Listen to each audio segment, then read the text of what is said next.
करीम आणि सलमान गुंतवणुकीसंदर्भात चर्चा करत होते। करीमचा मुलगा 3 वर्षाचा आहे।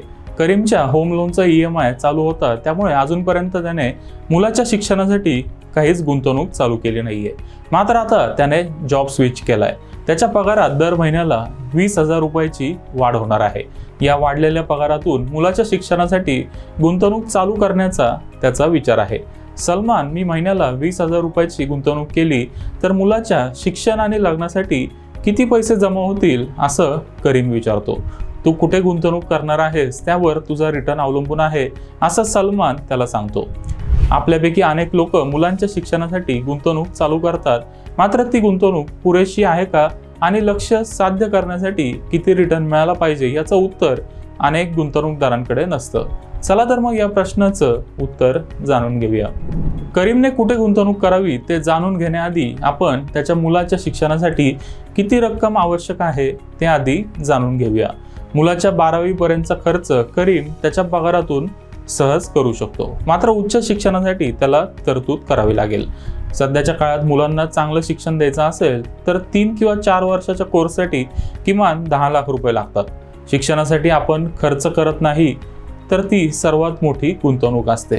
त्यामुळे सिम्बायोसिस सारख्या चांगल्या कॉलेजमध्ये ॲडमिशन पाहिजे असेल तर ग्रॅज्युएशनसाठी किमान 10 लाख रुपये लागतातच। करीमचा मुलगा सध्या 3 वर्षाचा आहे, म्हणजे पुढच्या 15 वर्षानंतर त्याला ग्रॅज्युएशनला ॲडमिशन घ्यावी लागेल। शिक्षणाचा महागाई दर साधारण 7% जरी गृहीत धरला तरी 15 वर्षानंतर याच 10 लाखाच्या कोर्ससाठी साधारण 27 लाख रुपये लागतील। तसेच उच्च शिक्षण किंवा लग्नासाठी किमान 25 लाख तरी खर्च करावेच लागतील। म्हणजे करीमला मुलाचं शिक्षण आणि लग्न यासाठी किमान 50 लाख रुपयाची तरतूद करावी लागेल। आता सगळ्यात महत्त्वाचा प्रश्न म्हणजे त्याला ही रक्कम जमवण्यासाठी कुठे आणि किती गुंतवणूक करावी लागेल। चला तर मग जाणून घेऊया। मुलांच्या शिक्षणासाठी पैसे जमवायचे असतील तर बँक, RD, PPF, सोनं, life insurance policy, mutual fund, Sukanya Samriddhi Yojana आणि शेअर्स असे अनेक पर्याय आपल्याकडे उपलब्ध आहेत। प्रत्येक इन्स्ट्रुमेंटचे काही फायदे आणि काही तोटे आहेत, मात्र आपण यापैकी 2 किंवा 3 चांगले ॲसेट्स निवडले आणि त्याचं एक कॉम्बिनेशन बनवलं तर आपला चांगला पोर्टफोलिओ तयार होईल।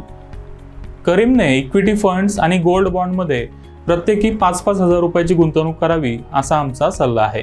करीमने दर महिन्याला 5,000 रुपयाची SIP इक्विटी फंड्समध्ये केली तर यातून तो मुलाच्या शिक्षणाची तरतूद करू शकतो। त्याच्या मुलाचं वय सध्या 3 वर्ष आहे, म्हणजे शिक्षणासाठी त्याच्याकडे 15 वर्ष बाकी आहेत।